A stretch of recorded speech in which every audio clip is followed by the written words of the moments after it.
합니다. 우리 하나님 말씀 함께 보도록 합니다. 하나님 말씀은 예레미야 49장 1절에서 6절까지입니다. 예레미야 49장 1절에서 6절까지 말씀 번갈아 가면서 읽겠습니다. 제가 먼저 읽겠습니다. 암몬 자손에 대한 말씀이라. 여호와께서 이와 같이 말씀하시되 이스라엘이 자식이 없느냐 상속자가 없느냐 말감이 갓을 점령하며 그 백성이 그 성읍들에 사는 것은 어찌 됨이냐. 여호와의 말씀이니라. 그러므로 보라, 날이 이르리니 내가 전쟁 소리로 암몬 자손의 라빠에 들리게 할 것이라. 라빠는 페어더미 언덕이 되겠고 그 마을들은 불에 탈 것이며 그때 이스라엘은 자기를 점령하였던 자를 점령하리라. 여호와의 말씀이니라. 헤스보나 슬피 울지어다. 아이가 황폐하였도다. 너희 라빠의 딸들아 부르짖을지어다. 굵은 배를 감고 애통하며 울타리 가운데에서 허둥지둥할지어다. 말감과 그 제사장들과 그 고관들이 다 사로잡혀 가리로다. 패역한 딸아 어찌하여 골짜기 곧 내 흐르는 골짜기를 자랑하느냐. 내가 어찌하여 재물을 의리하여 말하기를 누가 내게 대적하여 오리요 하느냐. 5절 6절 함께 읽습니다. 주 만군의 여호와의 말씀이니라. 보라, 내가 두려움을 내 사방에서 내게 오게 하리니 너희 각 사람이 앞으로 쫓겨나갈 것이요 도망하는 자들을 모을 자가 없으리라. 그러나 그 후에 내가 암몬 자손의 포로를 돌아가게 하리라. 여호와의 말씀이니라. 아멘. 이 예레미야 46장부터 51장까지는 열방에 대한 심판 선언입니다. 46장부터 51장까지에는 모두 9개 나라에 대한 심판이 선언되는데 이 49장에서만 무려 5개 나라에 대한 심판이 선언되고 있습니다. 49장에는 5개 나라에 대한 심판 선언 등장하는데 그 순서대로 하면 암몬, 에돔, 다메섹, 게달, 엘람입니다. 49장에서 5나라에 대한 심판 선언을 하신 이후에 이제 50장과 51장에서 바벨론에 대한 심판 선언을 하십니다. 46장부터 51장까지는 이스라엘과 밀접한 연관을 맺고 있는 나라들에 대한 심판 선언 내용이었는데 첫 번째부터 8번째 나라까지 그 언급된 나라들은 모두 바벨론에 의해서 심판을 받게 됩니다. 그런데 열방들 심판했던 그 바벨론도 결국에 심판받게 된다라는 것을 말해줍니다. 열방에 대한 심판을 공부할 때 가장 눈여겨보아야 될 것이 도대체 이 나라가 심판받는 이유가 무엇인가. 9개 나라를 보게 되면 하나님이 심판한 이유를 분명히 말씀해 주십니다. 그 심판받는 이유를 아는 게 참 중요합니다. 그리고 두 번째는 이제 적용해야 될 부분인데 이 적용할 부분에서 그러면 나에게는 이런 부분이 없는가? 이 9개 나라가 심판받는 이유들이 이런 이유들인데 그런 이유들이 내 삶에는 없는가? 이걸 찾아보는 것입니다. 그러면서 내 안에 있는 심판받을 만한 요소, 하나님이 싫어하실 만한 것들을 제거하는 결단을 하는 것이 이 본문을 우리에게 주신 목적이 아닐까 싶습니다. 자, 오늘 본문 내용은 암몬에 대한 심판 선언입니다. 먼저 암몬이라는 나라가 어떤 나라인지를 살펴보도록 하겠습니다. 암몬은 이 48장에 나왔던 모압과 형제의 나라입니다. 롯과 롯의 둘째 딸 사이에 태어난 아들이 암몬이고 그 암몬이라는 아들에 의해서 세워진 나라가 이 암몬 나라입니다. 암몬은 지리적으로는 이스라엘과 요단강 사이에 두고 마주보고 있고 모압과는 남북으로 되어져 있죠. 암몬이 위에 있고 모압은 아래에 있습니다. 이스라엘 지도를 보게 되면 갈릴리 호수에서 내려온 물이 요단강을 타고 흐르다가 사해 호수에도 모아지게 되죠. 이스라엘은 이 갈릴리 호수, 요단강, 사해 호수의 왼쪽 편, 그러니까 서쪽에 위치해 있습니다.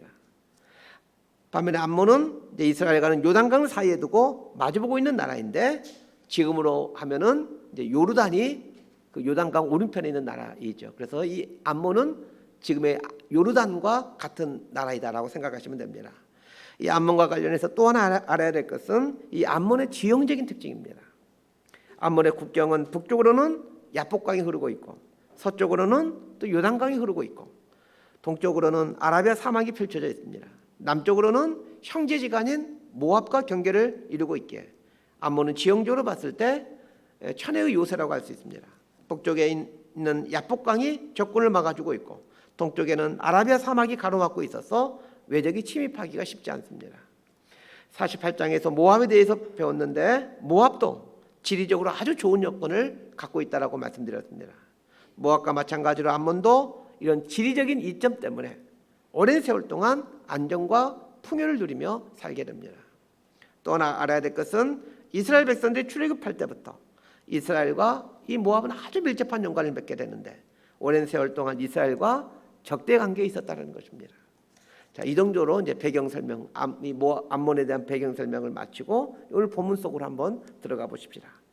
자, 암몬이 심판받게 된 이유는 세 가지로 요약할 수 있습니다. 첫 번째는 이스라엘의 갓지파에게 할당된 땅을 빼앗은 것이고, 두 번째는 말감이라는 우상 숭배를 하게 된 것이고, 세 번째는 재물을 의지한 것입니다. 자, 우리 1절 말씀 함께 보도록 하겠습니다. 시작. 암몬 자손에 대한 말씀이라 여호와께서 이와 같이 말씀하시되 이스라엘이 자식이 없느냐 상속자가 없느냐 말감이 갓을 점령하며 그 백성이 그 성읍들에 사는 것은 어찌 됨이냐. 자, 1절 하반절을 보게 되면 말감이 갓을 점령하며 그 백성이 그 성읍들에 사는 것은 어찌 됨이냐 이렇게 나와 있습니다. 이 말감은 암몬이 섬기고 있는 우상의 이름인데 암몬의 왕을 상징합니다. 고대 시대에는 나라의 왕이 그 나라 민족신의 제사장 역할까지 하는 경우가 많이 있었습니다. 오늘 본문 1절을 보니까 말감이 갓을 점령했다 이렇게 나와 있는데, 자, 여기서 말한 갓이란 이스라엘의 갓 지파를 말합니다. 즉 암몬이 갓 지파의 땅을 점령했다는 겁니다. 여기서 암몬이 갓 지파의 땅을 점령하게 된 상황을 좀 알 필요가 있을 것 같습니다. 출애굽한 이스라엘 백성들이 가나안을 점령하고자 할 때 요단강 동편에서 두 지파 반이 기업을 받게 됩니다. 그러니까 이스라엘 백성은 대부분 그 가나안 땅이라고 알고 있는 이스라엘의 대부분의 지파들은 요단강 서쪽 편, 우리가 알고 있는 그 이스라엘 땅을에서 살게 되는데, 그 요단강 동편 땅, 지금의 요르단 지역이죠. 이 요르단 지역에서 두 지파 반이 이제 땅을 할당받게 됩니다. 르벤 지파, 갓 지파, 므낫세 반 지파가 요단강 동편에서 기업을 받게 됩니다.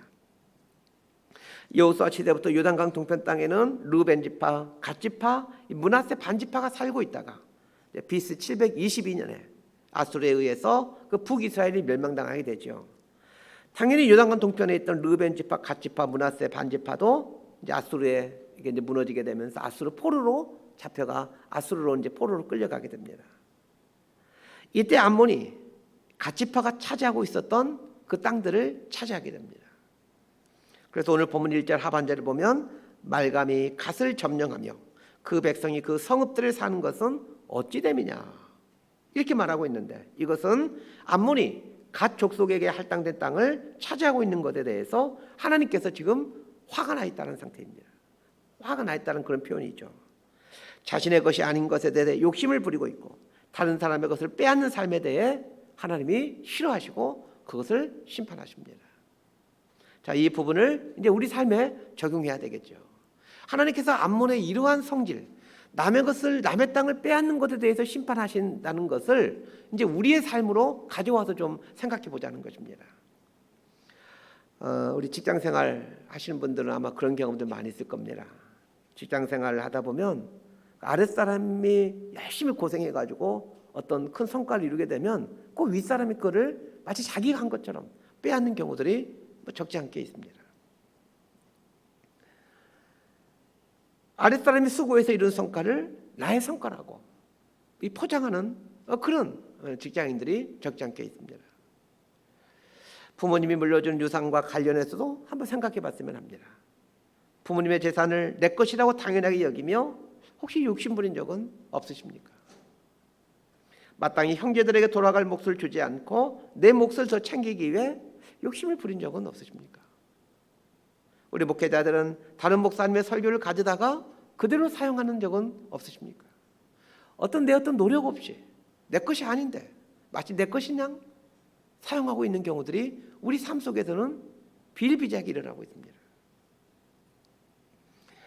그런데 내 것이 아닌 것에 대해 욕심을 부리고 다른 사람의 공로나 업적을 내 것으로 가지고 오고자 하는 것을 하나님이 싫어하신다는 것을 꼭 기억하셨으면 좋겠습니다. 자, 암몬이 심판받는 두 번째 이유를 보겠는데 이 우상 숭배 때문입니다. 자, 2절과 3절 말씀 함께 보도록 하겠습니다. 시작. 여호와의 말씀이니라. 그러므로 보라, 날이 이르리니 내가 전쟁 소리로 암몬 자손의 라빠에 들리게 할 것이라. 라빠는 페어돔이 언덕이 되겠고 그 마을들은 불에 탈 것이며 그때 이스라엘은 자기를 점령하였던 자를 점령하리라. 여호와의 말씀이니라. 헤스보나 슬피 울지어다. 아이가 황폐하였도다. 너희 라빠의 딸들아 부르짖을지어다. 굵은 배를 감고 애통하며 울타리 가운데서 허둥지둥할지어다. 말감과 그 제사장들과 그 고관들이 다 사로잡혀 가리로다. 자, 2절과 3절에 나오는 라빠라는 것은 암몬의 수도를 말합니다. 암몬이 전쟁으로 인해 폐허가 될 것이라고 예언하면서 3절 하반절에 말감과 그 제사장들과 그 고관들이 다 사로잡혀 가리로다 이렇게 말하고 있습니다. 말감은 이 밀곰이라고 하기도 하고 혹은 몰렉이라고 하는데 이 몰렉이라는 우상과 동일한 우상입니다. 우리에게는 이 몰렉이라는 이름이 조금 더 익숙한 이름이죠. 몰렉 신에게 제사하는 방식이 있는데 인신제사입니다. 인신제사를 드리는 이유는 자녀들의 한 명을 불에 태워 몰렉 신에게 바치게 되면 몰렉 신이 다른 자녀들을 잘되게 해준다라는 좀 우리 지금 이해하기 어려운데 좀 그런 어떤 믿음을 갖고 있는 그 우상이 이 밀곰 몰렉 신입니다. 하나님은 암몬이 심판받게 되는 이유 중에 하나가 이 암몬 사람들이 몰렉을 섬기는 우상 숭배 때문이라고 말씀하고 있습니다. 이 원칙은 언제나 그리고 어느 곳에서나 동일합니다. 모든 만물의 통치자는 하나님이시기에 마땅히 하나님만이 찬송과 영광을 받으셔야 되는데 헛된 우상이 그 영광을 차지하고 있다라면 그리고 사람들로부터 그 영광을 그 헛된 우상이 차지하고 있다라면 어찌 하나님께서 그걸 그대로 보고만 있으시겠습니까? 그런 면에서 우리 그리스도인들은 이 나라 곳곳에 만연해 있는 우상들을 철폐하는 일에 앞장서야 됩니다. 그렇다고 절에 가서 땅받기를 하면서 영적 전쟁을 선포하라 그런 뜻이 아닙니다. 우상에 찌든 영혼들을 구원해내므로 우상들이 발을 붙이지 못하고 우상의 신전들이 무너질 수밖에 없게끔 해야 됩니다. 자꾸 우리가 그리스도로서 영향력을 선한 영향력을 끼쳐서 많은 사람들이 우상을 믿지 않고 하나님께 돌아오게 된다면 그 우상의 신전들이 자꾸 무너질 수밖에 없지 않겠습니까? 이 예수 믿는 사람들이 많아지면 많아질수록 자동적으로 우상 신전들은 무너지게 되고 우상이 설 자리는 좁아져 가게 됩니다. 이렇게 하면 하나님께서 우상에 돌아갈 영광들을 받으시게 되는 거죠. 인류 역사를 보게 되면 우상을 섬기는 나라들은 반드시 망하였습니다. 아무리 강대국이라도 우상을 섬긴 나라는 반드시 무너졌습니다. 우리나라도 예외가 될 수 없습니다. 만약 우리나라가 우상을 섬기는 나라가 된다면 우리나라도 심판을 피해갈 수가 없습니다. 그러면서 우리 그리스도인들은 이 나라가 우상에 찌들지 아니하도록 우상을 경계해야 됩니다. 우리 자녀들을 믿음의 사람으로 양육해야 되는 여러 가지 이유 중에 있겠지만 그 중에 하나는 우리 자녀들이 믿음의 사람으로 살아갈 때 이 나라가 지속될 수 있기 때문에 그렇습니다. 자, 암몬이 심판받는 세 번째 이유를 보십시다. 4절과 5절 말씀을 함께 읽겠습니다. 시작. 패역한 딸아 어찌하여 골짜기 곧내 흐르는 골짜기를 자랑하느냐. 내가 어찌하여 재물을 의뢰하여 말하기를 누가 내게 대적하리요 오리요 하느냐. 주 만군의 여호와의 말씀이니라. 보라 내가 두려움을 내 사방에서 내게 오게 하리니 너희 각 사람이 앞으로 쫓겨나갈 것이요 도망하는 자들을 모을 자가 없으리라. 4절을 보면 패역한 딸아 어찌하여 골짜기 곧내 흐르는 골짜기를 자랑하느냐 이렇게 말하고 있습니다. 이 패역한 딸아라는 이 말은 암몬의 조상이 출생하게 된 배경을 생각나게 하는 표현입니다. 암몬이라는 나라가 롯과 그의 둘째 딸 사이에 생긴 그 아들에서 이제 출발되었다라고 말씀드렸습니다. 롯의 딸들이 아버지인 롯에게 술을 먹이죠. 그 소돔 땅이 심판 받을 때 거기서 빠져나오지 않습니까? 그리고 소활이라는 곳에 거하게 되는데 이제 굴 속에서 살게 됩니다. 그런데 이 롯의 두 딸들이 이제 산속에 살기 때문에 이제 자식들을 낳을 수가 없잖아요. 그래서 이제 아버지에게 술을 먹이고 아버지가 들어가서 임신을 하게 됩니다. 자, 이 딸들은 분명 패역한 딸들입니다. 오늘 보면 4절에서 패역한 딸아 이렇게 불러주는 이 말에는 롯의 딸이 롯에게 술을 먹여 자식을 낳게 되는 사건을 연상하게 해줍니다. 하나님은 암몬의 시조가 어떤 악을 행했는지를 기억하고 계십니다. 패역간 딸아 라고 부르더니 어찌하여 골짜기 곧 내 흐르는 골짜기를 자랑하느냐 이렇게 말하고 있습니다. 골짜기라는 말은 우리 한국적인 지형에서의 골짜기가 아닙니다. 이 성경에는 이 골짜기가 자주 등장하죠. 이스라엘 지형과 관련해서 골짜기가 자주 등장하게 되는데 우리가 생각하고 있는 그 산골짜기 그런 곳이 아닙니다. 한국에서 골짜기는 산의 능선과 능선 사이에 그 깊이 패인 그런 부분을 이제 골짜기라고 부르죠. 그러나 이스라엘 지형에서 골짜기는 그런 곳이 아닙니다. 경사가 진 평지 이렇게 이해하시면 좋을 것 같습니다. 약간 경사가 졌는데 나무를 심을 수 있고 작물을 심을 수 있는 그런 곳을 가리켜서 골짜기라고 부르는데 우리말로 번역하면서 이게 이제 그 골짜기라고 번역하고 있는 것이죠. 이 암몬이라는 지역은 평야지대가 많습니다. 서두에서 말씀드렸지만 평야지대인데 북쪽에는 야복강이 있어서 외적을 막아주고 있고 동쪽으로는 아라비아 사막이 있어서 또 외적을 막아주고 있고 서쪽으로는 요단강이 있어서 또 서쪽으로 오는 외적을 막아주고 있습니다. 남쪽으로는 형제지간인 모압이 있기 때문에 서로를 침범하지 않고 동맹을 맺고 사이좋게 지내고 있습니다. 암몬은 평야지대에 나는 많은 곡식들로 인해 풍요롭게 살고 있었습니다. 4절을 보면 골짜기를 자랑하고 재물을 의뢰하고 있다 이렇게 말하고 있습니다. 골짜기는 농사를 지을 수 있는 곳입니다. 암몬도 모압과 마찬가지로 자신들의 지형적인 이점을 의지하고 있었고 자신들이 소유하게 된 그 부유함을 의지하고 살고 있었습니다. 사람은 참 이상합니다. 안전하게 살고 재산이 많으면 마음이 높아진다는 것입니다. 반면에 생존의 위협을 느끼고 먹을 것이 없을 때는 마음이 가난해지고 간절해진다는 것입니다. 그래서 우리 인생 여정에 생존의 위협을 느끼고 먹을 것이 없을 때는 하나님께서 나로 하여금 가난한 마음을 갖기를 원하시는구나. 하나님만을 전적으로 의지하기를 원하고 계시는구나. 이렇게 생각하면 틀림없습니다. 그래서 삶이 곤핍하고 어려울 때는 이 가난한 마음을 배우셔야 됩니다. 그런데 대부분의 사람들은 생존의 위협을 느끼고 먹을 것이 없는 상황을 이 상처를 쌓아가는 기회로 만들어버립니다. 가난에 대한 그 상처를 갖고 악착같이 돈을 벌어갑니다. 악착같이 돈을 벌면 벌수록 그 상처는 더욱더 깊어지고 마음은 더욱더 강팍해지게 됩니다. 가난은 인생을 빛나게 해주는 별이 될 수도 있는 기회인데 대부분의 사람들은 이 가난의 기회를 깊은 상처를 만들어가는 그런 기회로 사용해버리곤 합니다. 어리석은 거죠. 제가 이 부분을 훈련하기 위해 나름대로 많은 애를 썼습니다. 어릴 때 가난 때문에 너무 힘들어서 공부 열심히 해서 돈을 많이 벌고 싶었습니다. 그런데 예수 믿고 보니까 이 가난이 우리 안에 상처로 남아있다는 것을 보게 되었습니다. 이 가난이 상처이구나. 예수 믿는다고 이런 상처가 해결되는 건 아닙니다. 이 부분을 어떻게 우리는 해결해 가야 될까 고민하고 또 기도하고 많은 또 연구를 해보게 되었습니다. 그런데 이 부분을 해결하지 않으면 평생 내 삶이 예수 믿어도 행복하지 않겠구나 라는 것을 알게 되었습니다. 그래서 이 부분을 이제 깊이 기도하고 나름대로 훈련을 해봤습니다. 지금은 가난하지만 돈 때문에 바둥바둥 되지 않습니다. 어떻게 하면 힘든 분들을 도울 수 있을까 늘 그 생각하며 살아갑니다. 가난이 인생을 반짝반짝 빛나게 해주는 별이 될 수 있다는 것을 저는 알게 됩니다. 암몬이 하나님께 심판받는 세 번째 이유가 이 탄탄한 삶의 여건을 의지하고 재물을 의지하는 것이었습니다. 우리는 이 말씀 앞에서 내 안에 이런 부분은 없는가를 돌아봐야 할 것입니다. 돈을 의지하고 있지는 않는지 돌아봐야 될 것입니다. 암몬에 대한 심판을 선언하시면서 어떻게 심판을 받게 되는지 그리고 왜 심판을 받게 되는지를 설명하시던 하나님은 이제 끝부분에서 전혀 기대하지 않았던 말씀을 하십니다. 자, 6절 말씀을 함께 보도록 하겠습니다. 6절입니다. 시작.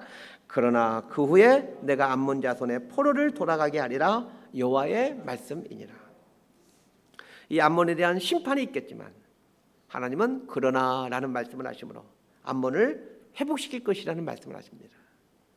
암몬 자손이 포로에서 돌아오게 된다라는 말은 바벨론의 포로에서 돌아오게 된다라는 말인지는 확실히 알 수는 없습니다. 성경에 암몬이 바벨론의 포로에서 돌아온다라는 말이 성경에 나와 있지 않기 때문입니다. 그러나 이 말씀대로 암몬은 바벨론 포로에서 아마 돌아왔던 것으로 보여집니다.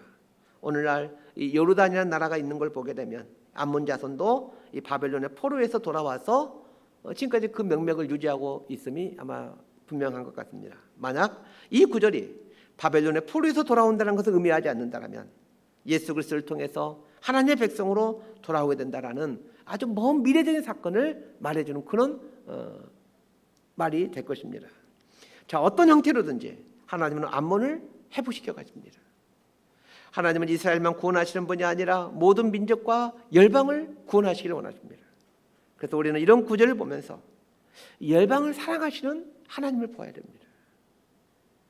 그리고 열방을 사랑하시는 하나님의 마음을 알아 열방에 그리스도의 사랑을 전하는 삶을 살기를 결단해야 됩니다. 선교사로 가지는 않을지라도 선교사들을 위한 중보기도와 후원을 함으로 이 보내는 선교사로서의 삶을 살아야 됩니다. 이렇게 함으로 열방을 사랑하시는 하나님의 마음에 동참하는 삶을 살아가는 것입니다. 말씀 정리합니다. 암몬이 하나님의 심판을 받는 이유는 세 가지였습니다. 가족 속의 땅을 불법으로 차지한 것이 첫 번째 이유이고, 우상을 숭배한 것이 두 번째 이유이고, 재물을 의지하고 사는 것이 세 번째 이유였습니다. 내 것이 아닌데 내 것으로 삼고 살아가려고 하는 욕심은 반드시 심판을 받게 됩니다. 또한 우상을 섬기고 돈을 목적 삼고 살아가는 삶 역시 심판을 받게 됩니다. 반면에 어떤 삶이 하나님의 은혜와 복을 누리게 됩니까? 열방을 구원코자 하시는 하나님의 마음을 알아 열방을 불쌍히 여기고 어떤 모양으로든지 열방에 그리스도의 사랑을 전하기 위해 애를 쓰고 그렇게 살아갈 때 하나님의 은혜와 복을 누리게 됩니다.